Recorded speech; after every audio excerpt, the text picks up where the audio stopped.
तो हमारा जो आज का टॉपिक है वो रेडॉक्स अभिक्रियाएं।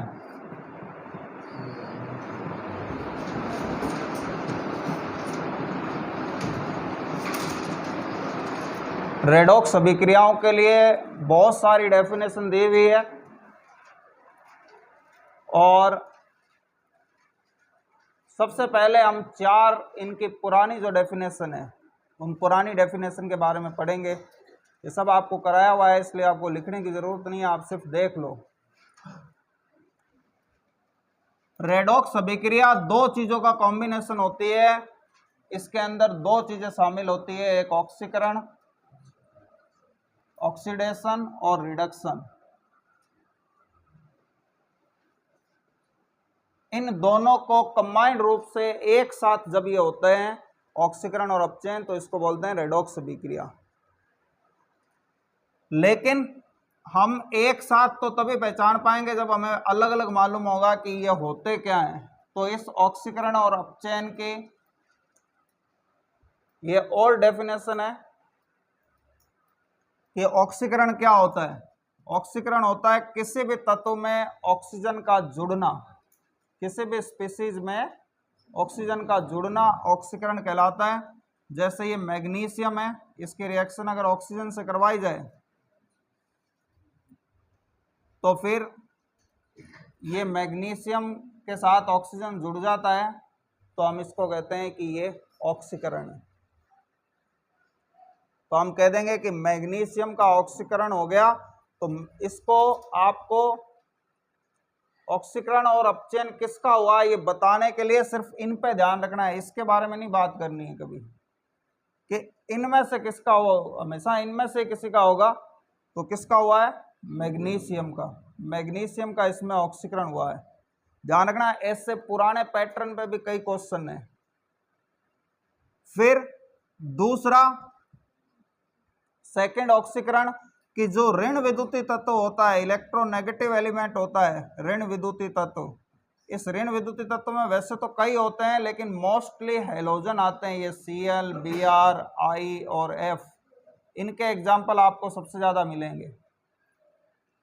तो ये भी अगर किसी में जुड़ते हैं, ये भी अगर ऐड होते हैं, जैसे ये SnCl2 है, इसके Cl2 से रिएक्शन कराई जाए तो इसमें 2 Cl और ऐड हो जाते हैं और क्या बन जाता है? SnCl4।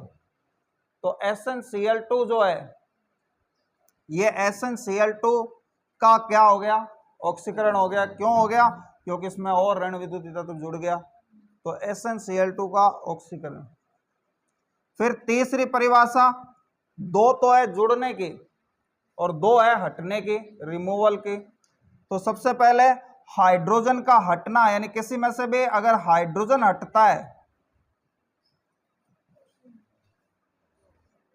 तो ऑक्सीकरण कहलाता है। जैसे ये H2S थी, रिएक्शन हुई और इसमें ये दोनों अलग अलग हो गए तो H2S का क्या हो गया? ऑक्सीकरण हो गया। क्योंकि इसके साथ पहले सल्फर के साथ में क्या थी? हाइड्रोजन थी। अब आगे जाके वो हाइड्रोजन क्या होगी? हट गई। तो ये क्या कहलाता है? ऑक्सीकरण। दूसरी हटने वाली चीज है धन विद्युतीय तत्व। तो धन विद्युतीय तत्व क्या है? धन विद्युतीय तत्व जिनको धातुएं कहते हैं। पहले मैंने आपको बताया कि धातुएं क्या होती है, यानी कि धातु परमाणु जो है उनका हटना, रिमूवल ऑफ मेटल। जैसे ये Hg2Cl2 एक यौगिक होता है और इसको गर्म करते हैं या कोई रिएक्शन करवाते हैं, कुछ भी किया जाए, यहां इससे कोई लेना देना नहीं है कि क्या किया। बात यह है कि इसकी कोई रिएक्शन करवाई और इसमें से ये 2 Hg में से 1 Hg अलग हो गया तो हम इसको कहते हैं कि ये धातु इसमें से हट गई। मरकरी क्या है? Hg पारा, मरकरी है, धातु है, ये हट गई तो हम कहेंगे इसका क्या हो गया? ऑक्सीकरण हो गया। तो ये ऑक्सीकरण है। ऑक्सीजन का जुड़ना, ऋण विद्युतीय तत्व का जुड़ना, हाइड्रोजन का हटना और धन विद्युतीय तत्व का हटना। इसके बाद अपचयन ऑक्सीजन का बिल्कुल अपोजिट होता है।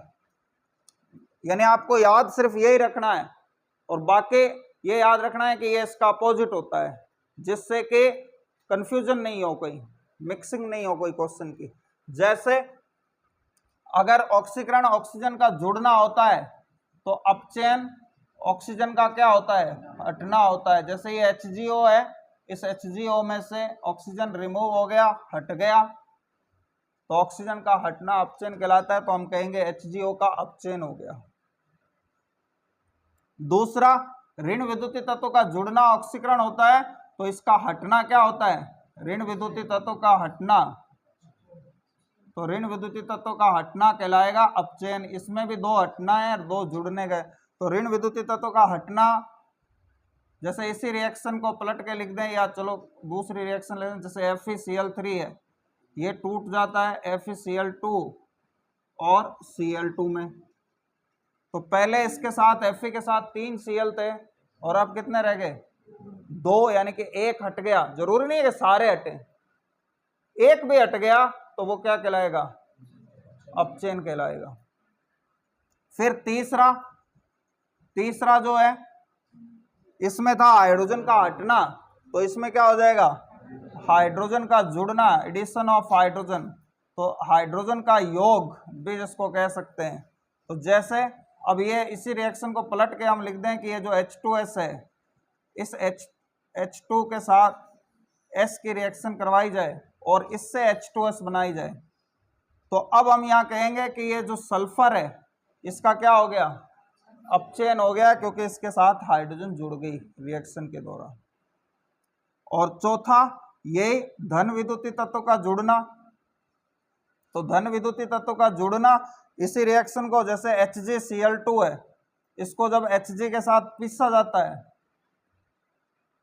तो Hg के साथ पीसने पर इसमें Hg में एक Hg और जुड़ जाता है, तो ये HgCl2 में एक Hg और जुड़ गया, इसलिए क्या कहलाती है, इसलिए ये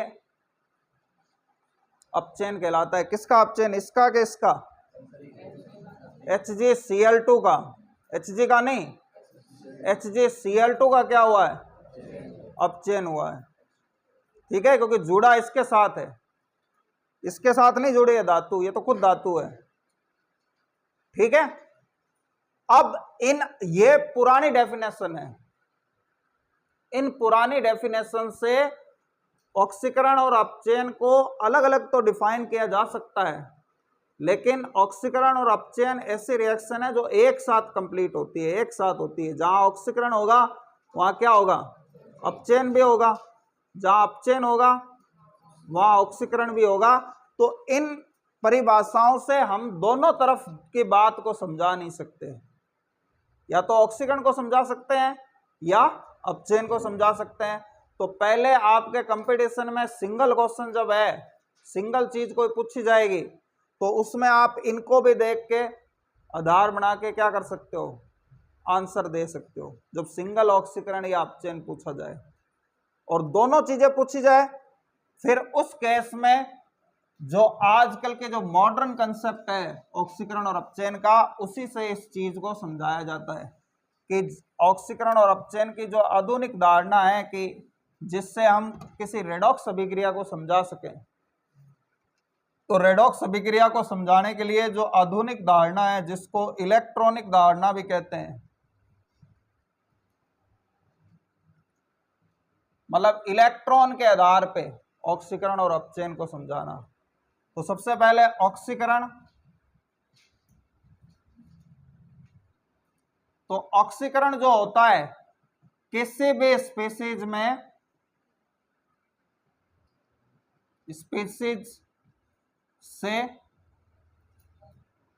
या स्पीशीज का इलेक्ट्रॉन त्यागना, और इलेक्ट्रॉन त्यागना या आप इसको कह सकते हो इलेक्ट्रॉन की कमी हो जाए उसमें, तो इलेक्ट्रॉन किसी के द्वारा इलेक्ट्रॉन त्यागना, या दूसरे भाषा में इसी को क्या बोल सकते हैं, इलेक्ट्रॉन की कमी। तो किसी चीज में इलेक्ट्रॉन की कमी होना वो क्या कहलाता है, ऑक्सीकरण कहलाता है। जैसे ये Na था, इस पे कोई चार्ज नहीं है, इसका मतलब इसमें 11 इलेक्ट्रॉन है, इसका परमाणु क्रमांक 11 है, इसमें 11 इलेक्ट्रॉन है। अगर ये Na+ में बदल गया तो Na प्लस में बदल गया, तो अब ये प्लस कमी को दर्शाता है, तो इसके पास एक इलेक्ट्रॉन कम हो गया। तो पहले 11 इलेक्ट्रॉन थे, अब कितने रह गए, तो इलेक्ट्रॉन की कमी हो गई। तो अब हम कहेंगे कि इसका क्या हो गया, ऑक्सीकरण हो गया Na का। अब दूसरा, जैसे ये Sn+2 है, ये Sn+4 में बदल गया, ये +2, इसके अंदर 2 इलेक्ट्रॉन की कमी को दर्शा रहा है। अब रिएक्शन हुए, इस दौरान ये +4 में बदल गया, ये +4 कितना का क्या दर्शा रहा है, इसमें 4 इलेक्ट्रॉन की कमी, यानी 2 की तो कमी थी, 2 की और हो गई, तो इलेक्ट्रॉन की कमी हो गई। इसका मतलब ये क्या है, ऑक्सीकरण। तो किसी में भी इलेक्ट्रॉन की कमी हो, जैसे ये सल्फर था,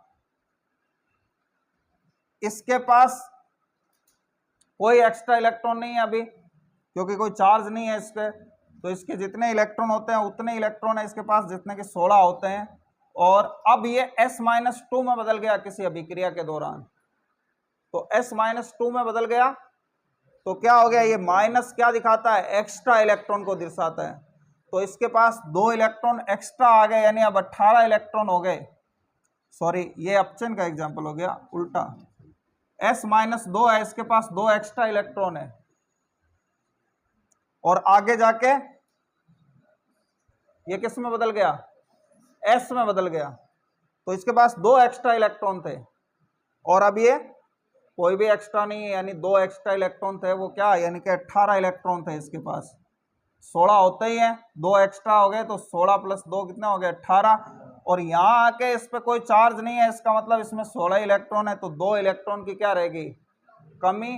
तो इलेक्ट्रॉन की कमी अगर किसी में होती है, ये बात आपको ध्यान रखनी है, तो वो ऑक्सीकरण कहलाता है।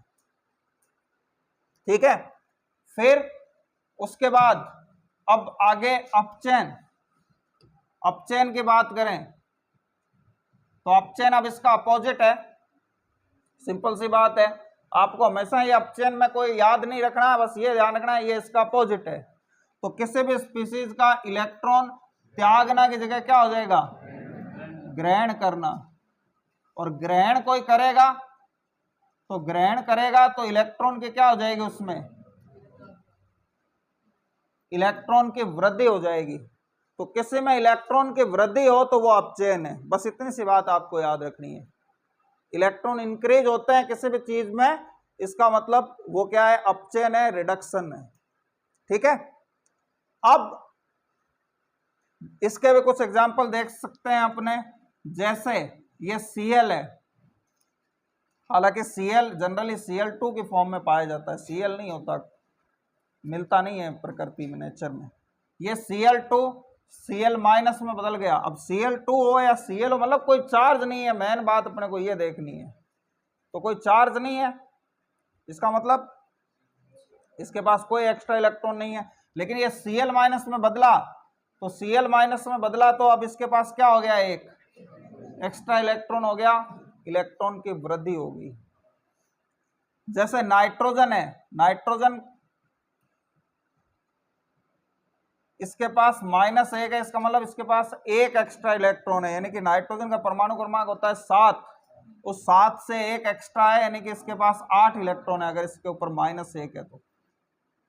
और अब यहाँ 3 एक्स्ट्रा दिखा रहा है, यानी 7 और 3 कितने हो गए, तो इसके पास 10 हो गए, तो इलेक्ट्रॉन की वृद्धि हो गई। तो इलेक्ट्रॉन की वृद्धि क्या कहलाती है, अपचयन कहलाती है। ठीक है, इसी तरह से जैसे ये Fe+3 है, ये Fe+2 में बदला, तो पहले इसके पास 3 की कमी थी। 3 की कमी का मतलब Fe का परमाणु क्रमांक 26 होता है, +3 का मतलब इसके पास 3 कम है, यानी कि इसके पास कितने इलेक्ट्रॉन है, 23 इलेक्ट्रॉन है। और ये इसके आपको वैसे जरूरत नहीं है कि कितने इलेक्ट्रॉन है, आपको ये समझ में आना चाहिए कि कमी हो रही है या वृद्धि हो रही है। तो ये प्लस माइनस समझ में आने चाहिए, जब हमने आयन पढ़े थे उस समय के प्लस माइनस समझ में आने चाहिए थे। अब 23 इलेक्ट्रॉन है, यहाँ इसके पास 2 की कमी है, तो इसका 26 परमाणु क्रमांक होता है, 2 कम हो गए 24 इलेक्ट्रॉन। तो यहाँ 23 इलेक्ट्रॉन थे, अब यहाँ कितने हो गए, 24 हो गए, तो 1 इलेक्ट्रॉन क्या हो गया, बढ़ गया। तो 1 इलेक्ट्रॉन की वृद्धि होगी। तो चाहे 1 इलेक्ट्रॉन की वृद्धि हो या 10 की हो, ये क्या कहलाती है? अपचयन कहलाती है। तो ये हमने सेपरेटली ऑक्सीकरण और अपचयन को पढ़ा। अब हम रेडॉक्स अभिक्रिया की बात करते हैं जिसमें ये दोनों एक साथ होते हैं, और इसके लिए नियम याद होना बहुत जरूरी है, ध्यान रखना। वो ऑक्सीकरण अंकों के जो नियम है कि कोई भी चीज है, मैं रिपीट कर देता हूं, कोई भी तत्व जब अकेला होगा तो उसका ऑक्सीकरण अंक 0 होगा। अकेले का मतलब यहां कि उस तत्व के साथ कोई दूसरा नहीं हो, वो तत्व एक से ज्यादा हो सकता है, तो उसका ऑक्सीकरण अंक क्या होगा? 0 होगा। फिर क्षार धातुएं जो होती है उनका ऑक्सीकरण अंक +1 होता है। क्षार धातुएं कौन सी होती है? लिथियम, सोडियम, पोटेशियम, ये जनरली ये एग्जाम्पल हमें मिलते हैं। हालांकि उसके अलावा भी होती है रुबिडियम और सीजियम, हालांकि एक है उसका आपको एग्जाम्पल नहीं मिलेगा, वैसे ये 6 है, लेकिन मैंने आपको वही लिखाई है जो आपके प्रैक्टिकली काम में आएगी। आपको कॉपी में देखने की जरूरत नहीं है, अब ना कोई एक्स्ट्रा ऐड करने की जरूरत है। फिर क्षार मृदा धातुएं, तो क्षार मृदा धातुएं का ऑक्सीकरण अंक +2 होता है जब ये किसी से जुड़े हुए हो। अकेले होने पर नहीं, अकेला तो कोई भी होगा, 118 में से उसकी ऑक्सीकरण अंक 0 होगी। तो जब किसी के भी साथ ये जुड़े हुए होंगे, तो जुड़े हुए होंगे इस केस में इनका ऑक्सीकरण अंक क्या होगा?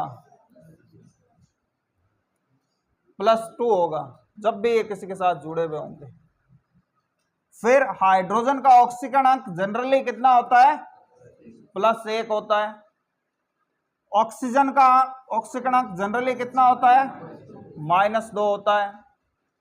हेलोजन जो है Cl, F, Cl, Br और I, इनका ऑक्सीकरण अंक जनरली कितना होता है?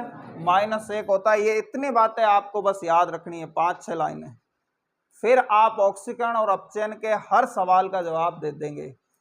अरे ये नियम लिखाए हुए हैं, लिखने की जरूरत ही नहीं है। पढ़ने वाले अगर आप होते तो अभी इस क्लास की नौबत नहीं आती। कॉपी भरने से कुछ नहीं होता है, वो आना चाहिए हमें। कॉपी भरी हुई कोई फायदे नहीं देती है। अब आगे जो है, अब हम रेडॉक्स अभिक्रियाओं की बात करते हैं कि कौन सी अभिक्रिया रेडॉक्स अभिक्रिया है या कौन सी नहीं है। तो जैसे कुछ एग्जाम्पल मैं आपको करवा देता हूं दोबारा।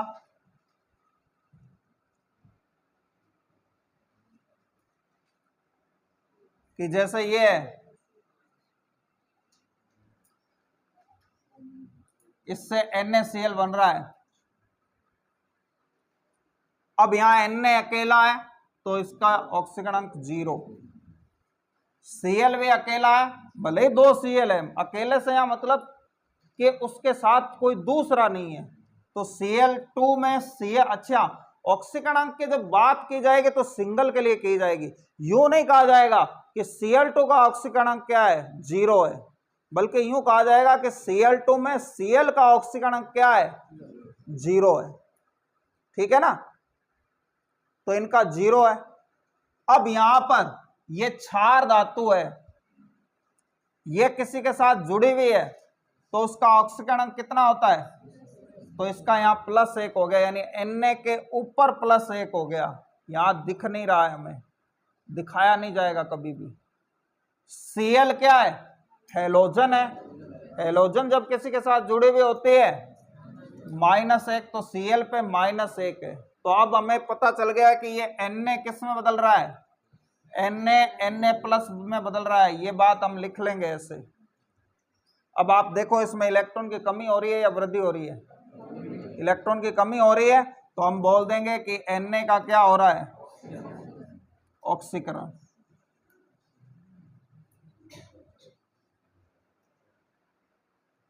फिर Cl2 जो है वो Cl- में बदल रहा है।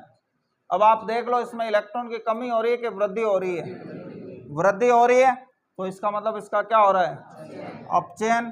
तो Cl2 का क्या हो रहा है? अपचयन। फिर वो कहता है किस में, तो क्या बन रहा है, जैसे Na का ऑक्सीकरण किस में हो रहा है, Na प्लस में। ऐसी भाषा में ये लिखा हुआ होगा, हमारे पास ऑप्शन होंगे, ज्यादा हमें टेंशन लेने की जरूरत नहीं है, तो हम देख लेंगे उसमें। पहले हमें अपना काम करना है, पहले ऑप्शन नहीं देखना है। पहले जो क्वेश्चन में उसने पूछा ऑक्सीकरण क्या होता है, अपचयन क्या होता है, आप अपना वर्क कर लो फटाफट, फिर ऑप्शन की तरफ देखो, तो गलती नहीं होगी बिल्कुल भी। और अगर आपने कोई गलती कर भी दी है तो फिर वो ऑप्शन से पकड़ में आ जाएगी। तो पहले ही ऑप्शन देख लोगे तो फिर वो माइंड मेकिंग आपकी हो जाएगी, आपको कोई लग गया कि ये सही है तो फिर आपका दिमाग उसी हिसाब से कर लेगा कैलकुलेशन भी। तो Cl2 का अपचयन किसके अंदर, Cl माइनस में। अब इसमें दो चीजें और होती है, एक होता है ऑक्सीकारक, ऑक्सीकारक यानी ऑक्सीडाइजिंग एजेंट, इसका वर्ड मीनिंग होता है ऑक्सीकरण करने वाला। तो ऑक्सीकरण करने वाला कौन है, तो ऑक्सीकरण करने वाला, तो ऑक्सीकरण हो किसका रहा है, हो रहा Na का है। क्यों हो गया, अपने आप तो होता नहीं है, इस Cl2 से क्रिया की इसलिए हो गया, तो यहां Cl2 क्या हो गया, ऑक्सीकारक। तो जिसका ऑक्सीकरण हो रहा है उसके साथ वाला ऑक्सीकारक होता है, इतनी सिंपल सी बात है ये। फिर दूसरा होता है अपचायक, अपचायक का वर्ड मीनिंग है अपचयन करने वाला। तो अपचयन हो किसका रहा है, Cl2 का। किसने किया, क्यों हुआ, Na ने किया, तो अपचायक यहां पे क्या हो गया, Na हो गया, हाँ अपोजिट हो जाएगा। तो ये जो चीज है ये आपको जो है इस प्रकार से ये करनी है, ठीक है। अब इसके बाद मैं दूसरा एक एग्जांपल और ले लेता हूं, आपको वैसे वो दिए हुए थे एग्जांपल, जैसे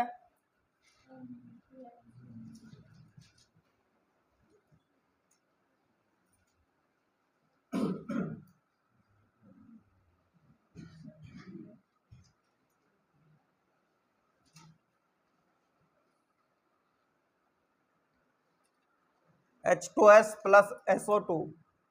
अब ये जो एग्जाम्पल है, इस एग्जाम्पल में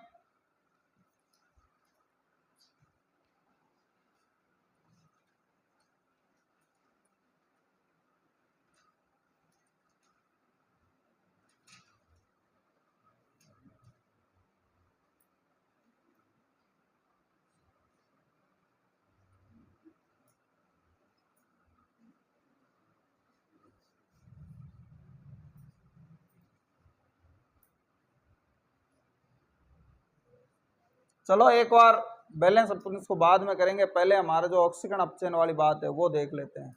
अब आपको ऑक्सीकरण अंग निकालने हैं फटाफट। हाँ भाई, हाइड्रोजन किसी के साथ जुड़ा हुआ है, सल्फर। अब देखिए सल्फर का कोई नियम नहीं होता, तो नियम नहीं होता, इस केस में हम क्या करेंगे, इस केस में उसको X मानेंगे। अब इस H2S पे कोई चार्ज है क्या, नहीं है कोई चार्ज, तो H2S पे कोई चार्ज नहीं है, तो H2S के जो दोनों परमाणु हैं इन दोनों के ऑक्सीकरण अंक मिला के कितने हो जाएंगे, 0। उनका योग क्या होगा, 0। तो 0 होगा। तो अब यहां S का हमें पता नहीं है, मान लो नहीं पता है क्योंकि नियम भी नहीं है, तो हमें कोई ज्यादा के नियम याद भी नहीं करने हैं, फिर कंफ्यूजन हो जाती है। तो नहीं पता तो हम सीधा सीधा क्या करेंगे, तो नहीं पता है तो हम सीधा सीधा ये करेंगे कि हम यहां पर एक का हमें पता चल जाए, तो इस हाइड्रोजन का +1 होता है, लेकिन एक हाइड्रोजन का +1 होता है, तो 2 हाइड्रोजन का कितना हो गया, +2। S का हमें पता नहीं है, हम X मान लेंगे। और बराबर में इस पे कोई चार्ज नहीं है, 0 चार्ज नहीं है, मतलब 0 है, तो यहां बराबर में 0। तो X बराबर क्या हो गया, +2 उधर गया, तो इस तरह से हमें S का पता चल गया कि S पे -2 हुआ। तो अगर हमें एक का भी पता चल जाता है, एक का भी नियम याद है और दूसरे का नियम नहीं याद है, तो हम क्या कर सकते हैं, निकाल सकते हैं उसमें, ठीक है। अब इस ऑक्सीजन का क्या है, इसमें कितना है, 0, ठीक है। अब इधर आ जाएं आप। अच्छा सॉरी, मैंने गलती से H2S लिख दिया, ये H2O है। जब भी मैं कहूँ बैलेंस कैसे नहीं हो रही, ये H2O है, ठीक है ना। और अब देखिए आप कि यहां पर H2O में H का कितना होगा, कितना होगा, +1। सीधी सी बात है, किसी के भी साथ जुड़ा हुआ +1 होता है तो +1। अब यहां ये बात ध्यान रखनी है कि इधर भी +1 था, उधर भी +1 है, यानी नो चेंज, ना इलेक्ट्रॉन की कमी ना वृद्धि, ना इलेक्ट्रॉन इंक्रीज हुए ना इलेक्ट्रॉन डिक्रीज हुए। तो इसका मतलब हाइड्रोजन का ना तो ऑक्सीकरण हो रहा है ना अपचयन हो रहा है। अब सल्फर को देखिए आप, ये यहां है -2 और यहां सल्फर फिर से, अब पता नहीं, सल्फर का रोल नहीं है, सीधे सी बात है। लेकिन ऑक्सीजन का रोल है कि ऑक्सीजन किसी के साथ जुड़ा हुआ होता है तो उसका कितना होता है, -2। लेकिन यहां कितना ऑक्सीजन है, वो एक ऑक्सीजन का -2 होगा। तो x -4, अब इस SO2 पे कोई चार्ज नहीं है, इसका मतलब 0। अब एक और बात जो गलती होने वाली बात है, ऑक्सीजन का ऑक्सीकरण अंक कितना है, यहां इसमें SO2 में ऑक्सीजन का ऑक्सीकरण अंक क्या है, -2 है, -4 नहीं है, ध्यान रखना। क्योंकि जब ऑक्सीकरण अंक वर्ड बोला जाएगा तो सिंगल के लिए बोला जाएगा, समझ में आ गया ना। ये 4 क्यों किया, क्योंकि मैंने आपको बात बताई कि इन सब का मिला के 0 होता है। तो इसको कैसे लिखेंगे हम, इसको हम ऐसे लिखेंगे कि मान लो सल्फर का हमें पता नहीं है तो x, एक ऑक्सीजन का -2, दूसरे ऑक्सीजन का भी -2, और बराबर करके क्या हुआ, 0। लेकिन अब आप बच्चे नहीं है, इसलिए इतनी बात आपको कोई बताने की जरूरत नहीं है, इतनी चीज आप जानते हो। तो कहीं आप ऑक्सीजन का -4 नहीं समझ लें डायरेक्ट, ये कंफ्यूजन क्लियर कर लेना, क्योंकि गलतियां ऐसे ही होती है। ऑक्सीजन का ऑक्सीकरण अंक -2 ही है। तो x -4 बराबर 0, तो x बराबर क्या होगा, +4, ठीक है। तो यहां सल्फर का +4 है। अब देखिए सल्फर जो कि -2 था, अब किस में बदल गया, +4 में बदल गया। तो क्या हुआ, इलेक्ट्रॉन की कमी हुई या वृद्धि हुई, इलेक्ट्रॉन की कमी हुई। तो कमी हुई तो क्या हुआ इसका, तो ये S-2 का क्या हुआ,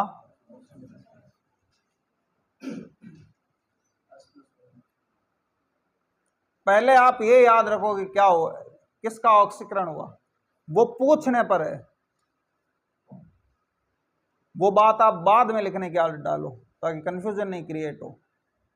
सिर्फ क्रियाकारकों की तरफ ही ऑक्सीकरण या अपचयन होगा, उनका मतलब नहीं है यहाँ पे। फिर दूसरा, अब ऑक्सीजन का यहाँ 0 था और इसमें भी -2 है और इसमें भी क्या है, -2 है। तो O2 जो है वो किस में बदल गई, O-2 में।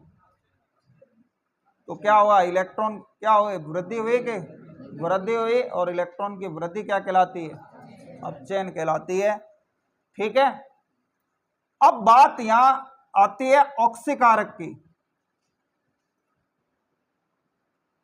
ध्यान रखना, ऑक्सीकारक पदार्थ होता है। तो आपको पूछे ऑक्सीकारक कौन है, तो ऑक्सीकारक, तो ऑक्सीकरण किसका हुआ है, और S-2 किसके साथ है, यानी H2S है एक्चुअल में वो।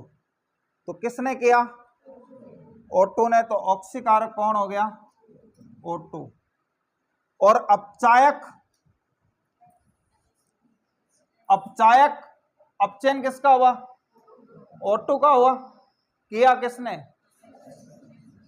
हाँ S-2 ने तो किया, लेकिन मैंने कहा ना अपचायक पदार्थ होता है, पूरे पदार्थ को बोला जाता है। तो अपचायक यहां जब भी लिखा जाएगा वो क्या लिखा जाएगा, H2S। हालांकि शुद्ध रूप में सही तो यही है कि S-2 है, लेकिन S-2 का खुद का कोई एग्जिस्टेंस नहीं होता, वो खुद बना बनाया रेडीमेड नहीं मिलेगा। रेडीमेड आपको कौन मिलेगा, H2S ही मिलेगा। इसलिए आप चाहे किसको बोलते हैं, यौगिक को बोलते हैं, पूरे यौगिक को। अभी समझ में आई ना बात? समझ में आ गई ना, या किसी कोई दिक्कत है? अब आप